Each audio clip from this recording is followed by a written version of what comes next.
Yüksel ilk önce seninle başlayalım. Aslında bu tabii kavram olarak çok sık kullanılan bir kavram. Negatif barış dönemi. Yani bundan kastedilen şu: çatışan taraflarda silahlar susmuş, ancak bu silahların susmasına yol açan nedenler ortadan kaldırılmamış anlamında kullanılıyor.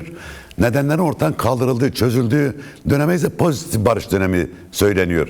Şu anda içinde bulunduğumuz dönemi negatif barış dönemi olarak adlandırırsak, bu pozitif barış dönemine geçiş mümkün mü Türkiye'de? Bu konuda bir fikriyat birliği her iki tarafta da söz konusu mu sence? Zaten bu tip süreçlerin geliştirilmesinin temel amaçlarından bir tanesi silahların susması değil, silahların bir daha ihtiyaç duyulan aletler olmasını, araçlar olmasını önlemek, bir daha silahı kullanmayı gerektirecek koşulların oluşmamasını sağlamak ya da silaha neden olan koşul, sorun ya da çok ünlü kelimeyle söylersem kök nedenlerin ortadan kaldırılmasına dönük sürecin geliştirilmesi. Pozitif barış her zaman kök nedeni çözmeyebilir ama pozitif barış kök nedenlerin çözümüne dair olarak, çözümüne dönük olarak çok önemli bazı yol haritaları ve bazı mekanizmaların oluşumunu ve inşa sürecinin kurulmasına da vesile olabilir.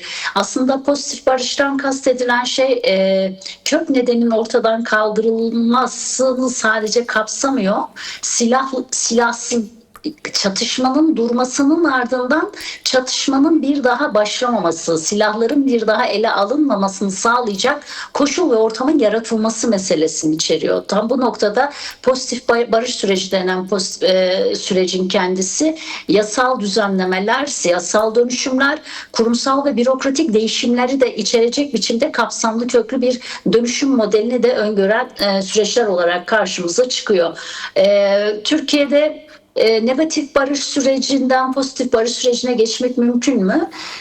İçinde olduğumuz sürecin negatif barış süreci olduğunu çok uzun süredir söylüyoruz. Aslında PKK kongre kararlarıyla beraber bu süreci teyit etti ama Mart ayında aldığı ateşkes kararıyla beraber bir negatif barış sürecini kendi nezdinde başlatmış oldu. Temmuz ayında devletin de askeri silahlı operasyonlarını durdurmuş olmasıyla beraber bir negatif barış ortamı dediğimiz, yani silahların sustuğu bir ortam oluştu. Ama o günden bugüne bu silahların sustuğu ortamın sürekli kılınmasını sağlayacak yasal düzenlemelerin gerçekleşmiyor olması bizi pozitif barış kapısının önünde tutan ama kapıdan içeriye sokmayan bir yerde durdu. Hatta pozitif barış sürecinin gerektirdiği siyasal düzenlemeler yapılmadığı için ya da kurumsal mekanizma çalışmaları, kurumsallaşma çalışmaları yapılmadığı için negatif barış sürecinin kendisinin de bir barış süreci olarak deneyimlenmesi güçleşmeye ve zedelenmeye dönük riskler de oluşturuyordu. Yüksel az önce tabii İdris Bey şuna dikkat çekti. Yani meselenin toplumsallaşmasında iktidar üzerinde ki baskını anlatırken Kürt tarafının bu konuda eksik kaldığını söyledi. Bir kez buna katılıyor musun ve burada bir rehavet mi yaşandı? Yani 27 Şubat sonrası ortaya konulan yeni süreçte toplumsal basınç istendiği kadar iktidar üzerinde uygulanmadı mı acaba, yoksa bu nedenden dolayı mı iktidar çıtayı bir parça aşağı çekti? Önce şunu söyleyeyim, hani pozitif barış sürecinin kapısında bekletilirken gerçekleşmeyen pozitif barış negatif barışı da zorlar ve farklı durumlara yol açar derken, mevcut durumda örneğin PKK özgürlüğünde ele alacak olursak PKK'nın yeniden silahlı hareket başlatması, silahlı mücadele başlatması gibi bir kavram üzerinden söylemiş değilim ya da böyle anlaşıldıysa onu düzelteyim önce.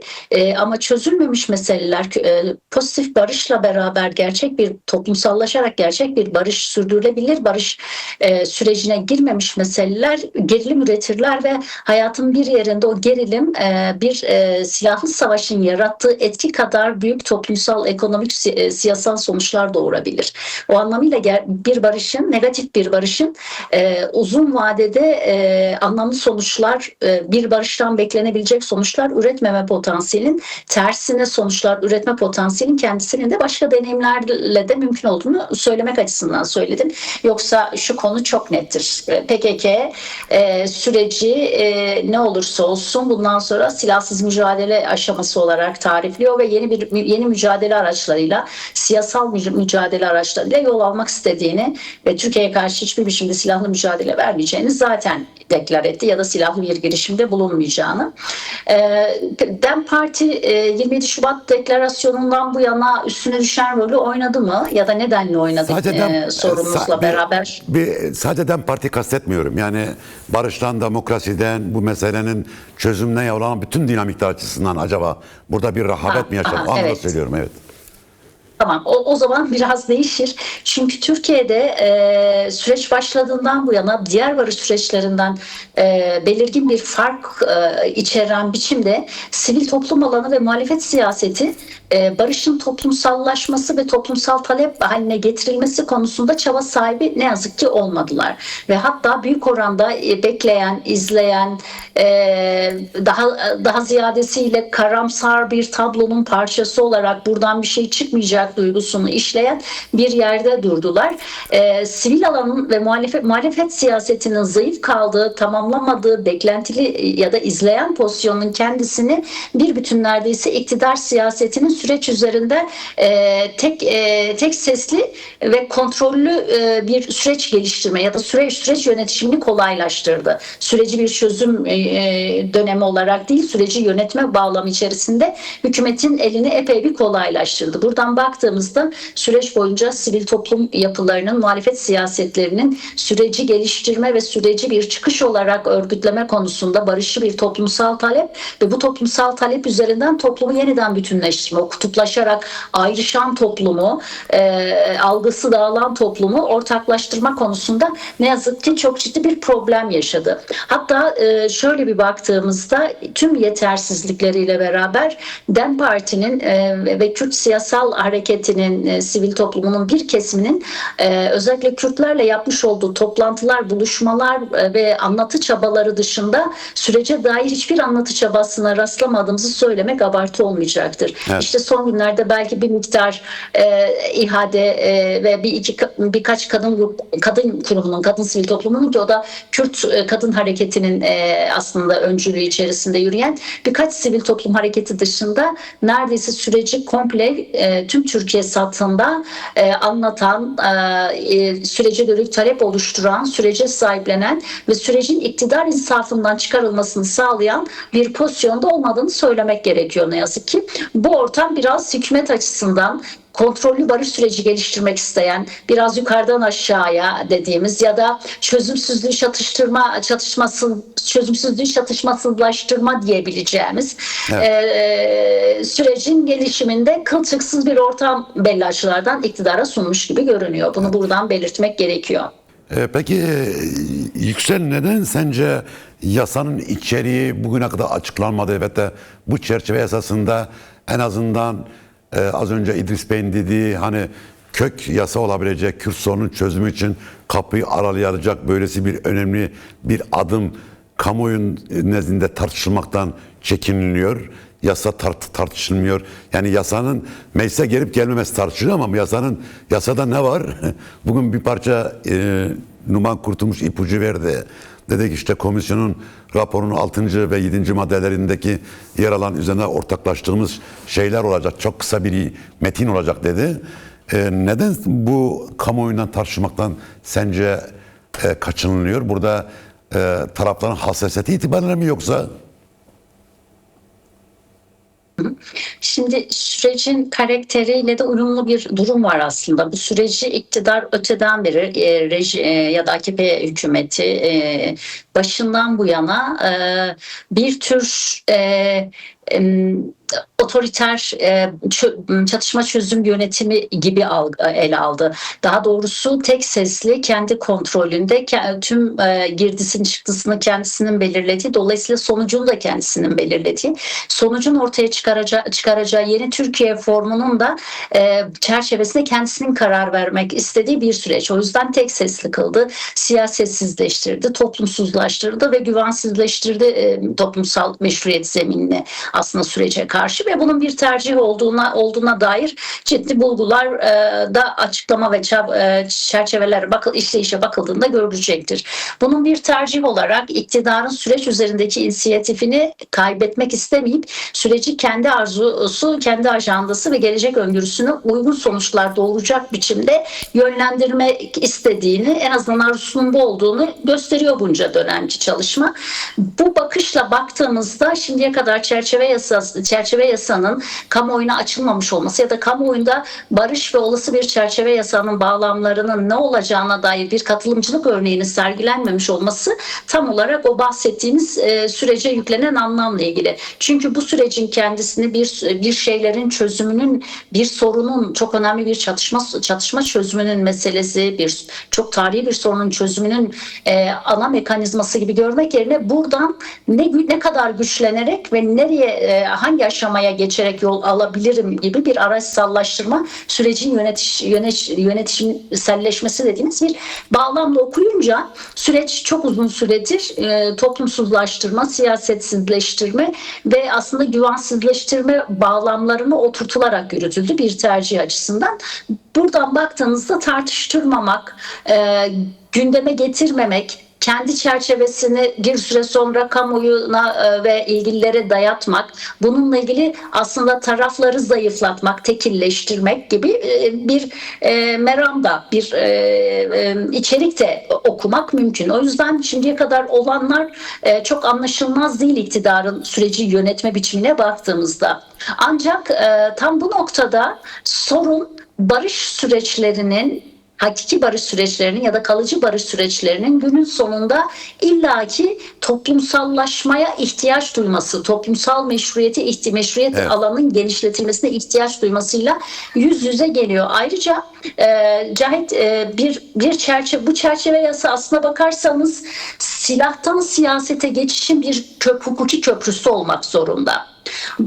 Ne kadar kendi kontrolünde, kendi renginde bir süreç yürütmek ve geleceğin Türkiye'sini o değerler içinde kurmayı arzu etsin iktidar, sonuçta bu çerçeve yasa silahtan siyasete geçmenin bir hukuki köprüsü olmak zorunda.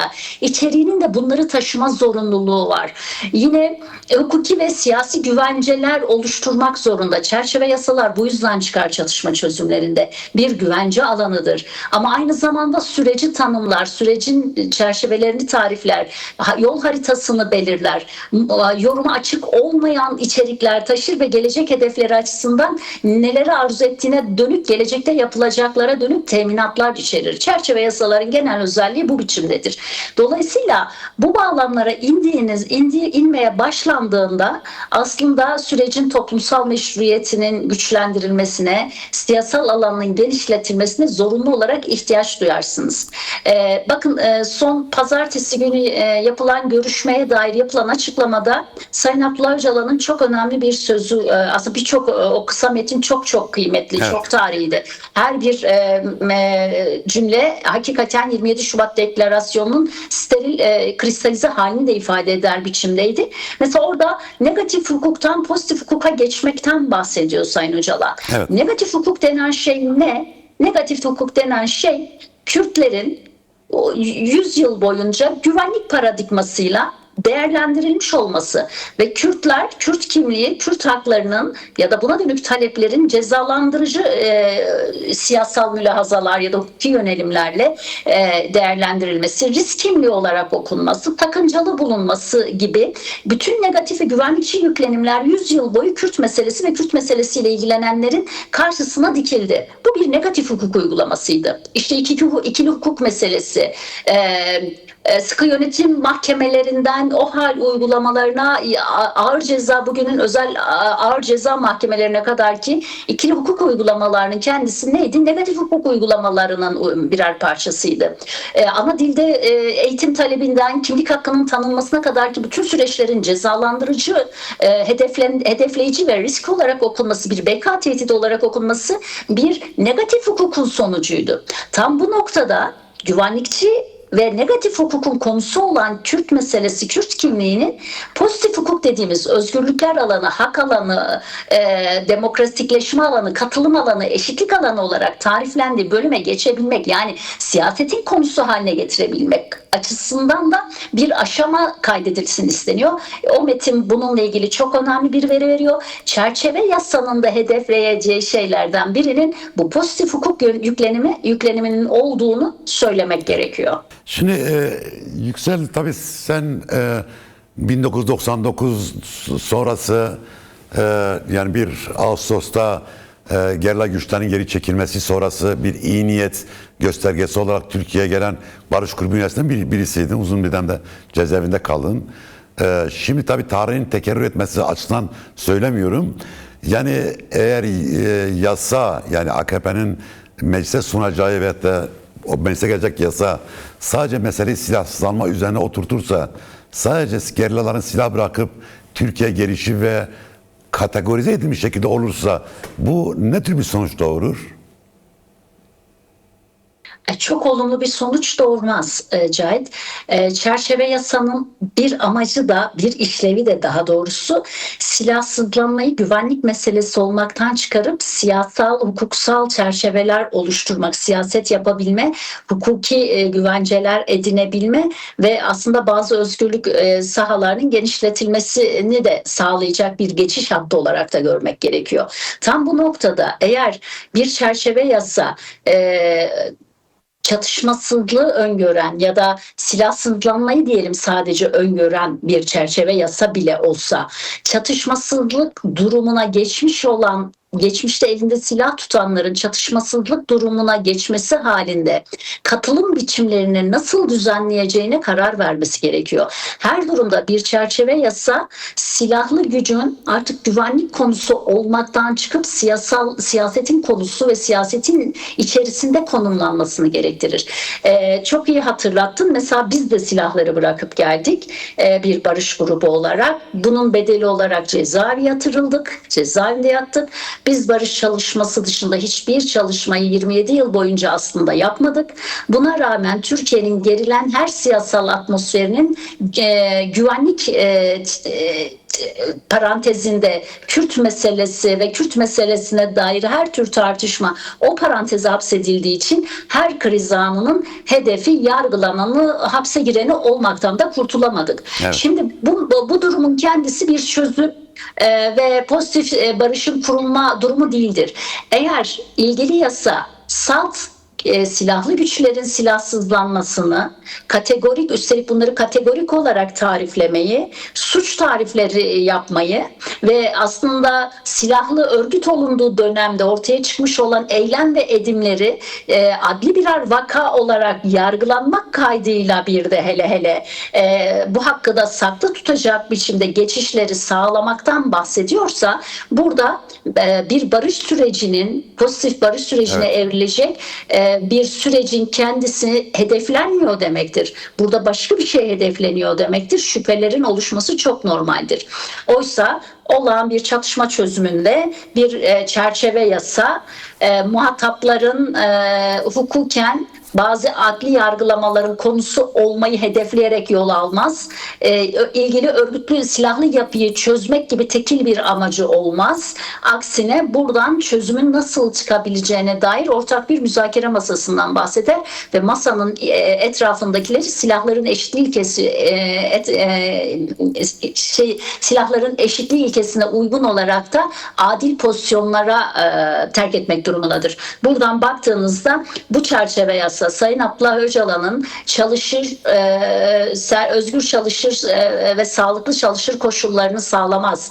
Silahsızlanma bağlamında bile alsak, silahlanma aşamalarının gerçekleşmesi, gelişmesi ve gelenlerin silahsızlanma sonrası toplumsal siyasal hayatın parçası olma sürecini yönlendiremez, bu sürece dahil olamaz ise çok anlamı olmaz. çok da gerçekçi olmaz. Hakeza silahları bırakanların silah bıraktıktan sonra siyasal, toplumsal hayatın hangi güvenceler ve kimlik haklarının onuruyla dahil olabileceklerini belirlemek, haysiyetlerini koruma ve hedeflenmeme, lekelenmeme haklarını hangi çerçeveler içerisinde sağlanacağını bilmek gibi bir hakları var.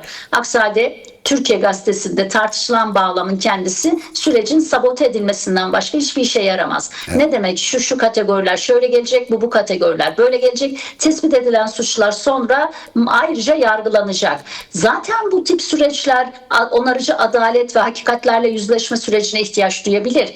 Eğer bir yargılama ihtiyacınız varsa oturur karşılıklı dünyada envai örnek var bu konuda.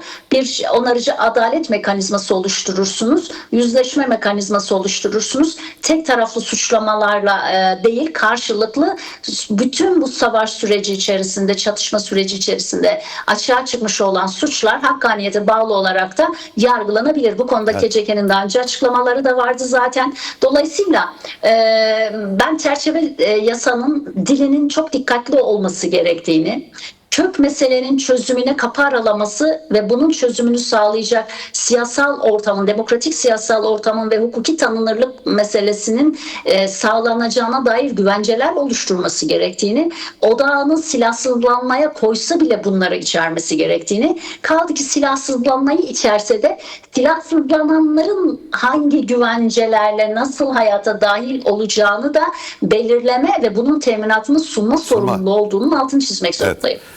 İdris Bey çok kısa. Aksi halde bizim gibi Aksi halde bizim gibi Kürt meselesinden her bahsettiklerinde, ana dil hakkının mücadelesini verdiklerinde, kimlik haklarına, kültürel haklara ilişkin mücadele verdiklerinde mevcut koşullar içerisinde hızlı bir biçimde hedeflenme, yargılanma, tutuklanma koşulları ortaya çıkar. Evet. Ve buradan da bir barış çıkmaz.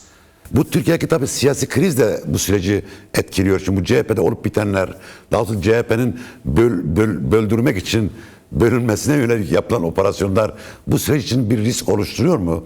Veya sürecin bir yeri eksik mi kalıyor sanki? Yani çünkü eğer Türkiye'nin bütünlüğü ilgilendiren muhatap Türkiye'nin bütünü ise burada bir kesim sanki bunun dışına mı itildi acaba? CHP operasyonlar süreçten sonra başladı biliyorsunuz ve bu operasyonlar bir yanıyla sürecin tek siyasal otorite tarafından yönetilebilmesini, yürütülebilmesini kolaylaştırdı. Ama muhalefet süreç karşısında etkisizleştirildi. Ama burada bir de şöyle işte son dönemdeki parti girişimleri vesaire gelişmelere baktığımızda bir de şöyle bir durum var. Yanlış anlaşılmamayı dileyerek altını çizeyim. Bu süreç aslında sadece hep söylüyoruz PKK'nın dönüşümüne ilişkin bir çağrı ve içerik taşımıyor. Bu süreç Türkiye'deki 20. yüzyıl içerisindeki siyasal aklın da dönüşmesini içeren bir yan taşıyor. Ve bu süreç içerisinde Cumhuriyet'in kurucu partilerinden olan CHP'nin de ya da işte devletin kodlarında yer alan MHP'nin de ve son çeyreğinde daha doğrusu 21. yüzyıl girişine geçmişe tırnak içinde bir öz eleştiriyle giren siyasal İslam ya da AKP rejiminin kendisinin de dönüşümünü gerektiren bir süreçti. Bu dönüşüm konusunda ben süreç başından bu yana MHP liderliğinin süreç girişiyle beraber milliyetçi kanadı belli açılardan dönüştürme çabasını gönüllü üstlendiği kanaatindeyim. Kısmi. Arzu edilen biçimde değil.